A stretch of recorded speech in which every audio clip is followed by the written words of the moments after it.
All right, I'm back. So now that we learned all about our sense of smell, it's time for a sense of smell challenge. Now, this challenge is optional and it's all for fun, but it is very fun. So I recommend that if you can, you try and do it. So you are going to need a helper. This could be mom, dad, brother, sister. You just need somebody who can lend an extra hand. And also make sure you thank them for that. All right. Now you can find this page on the next slide in the Nearpod presentation. You can print this off and it's going to help you to keep track of your thoughts because after all, you're a scientist and this is a big science experiment. You're going to need your helper to go locate about 2 to 4 different objects that have a pretty distinct smell or a very, heavy smell. Now I do have some examples, but feel free to use anything of your own. Some things I have are syrup, you could use pickles, vinegar, pickle juice, oranges, orange juice, onions, onion powder. Let's see what else I have. Toothpaste, dryer sheets, pepper, dog food, cat food, tuna, whatever you choose. Now it is kind of cool, if possible, to bring in a mixture between things that you think smell good and things that you think smell bad. So once your helper has located the items that they want to use, they are going to figure out how they want to keep the scent a secret from you. So either they can blindfold you, the student, or they can just kind of hide it from you. Now I'm going to show you really quick and easy way to do that. You could just grab a little cup and then you're going to grab a piece of foil or a piece of paper and you can put it over it, bend it down around the top like so, and just poke some holes in it. That way those odor molecules can get out and up into your nose. So just like that. All right. Then, once they've decided how they're going to kind of hide it from you, they're going to determine what order they want those items to be in. So you're going to have 4 different items. And you're going to say, for number 1, I want it to have toothpaste. Again, this is the helper doing this part, the preparation, not the student. The student will come in later. So we're going to have number 1 be toothpaste. We're going to have number 2 be some pepper. We'll have number 3 be some syrup. And we will have number 4 be an orange.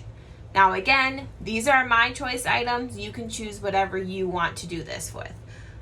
So then you are going to keep track of which items you use. So an easy way to do this would just be to grab an extra piece of paper and you can label the item right here and then you can also label the item in the cup. So we're going to put a number 1 and put that on our toothpaste, and then we will put a number 1 on our cup that we're going to put our toothpaste in. Now, if possible, try not to let the student see this process because that defeats the whole purpose and then they'll know exactly what it is that they're smelling. So once you have gone through and you will label each one just so you kind of keep track of what it is that you have in each spot. So we have number 2 on the pepper and then we'll label our second cup number 2 and so on and so forth until you have all 4 of them labeled. Then you're going to go ahead and put them in the cups. So my number 1 object, I'm going to put in my number 1 cup. Now, if they're blindfolded, you don't need to be covering the tops of the cup because they won't be able to see it. If they're not blindfolded, this is when you would go ahead and put your foil over top of the cups. Now, I would go ahead and do that with all 4 of your cups. And so once you have all 4 objects in the cups with the foil over top of them, you can call your student over.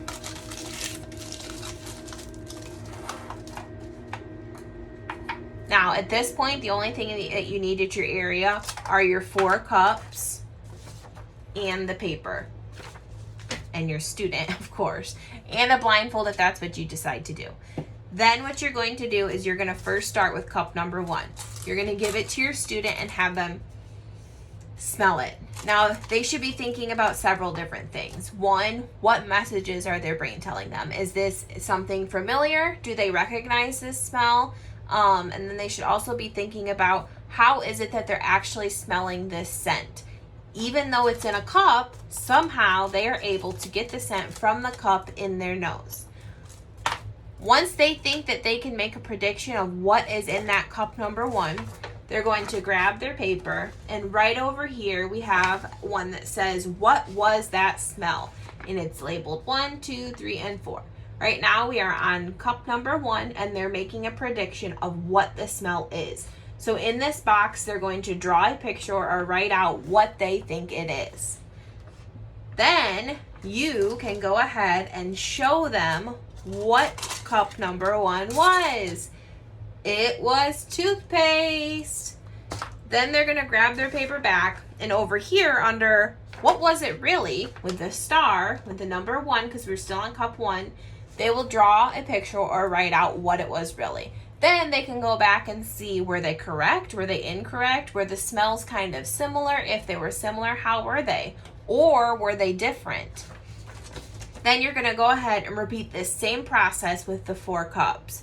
So I would go on to cup number 2, give it to my student, have them smell it, discuss the questions as I mentioned previously, and then they're going to go on to number 2.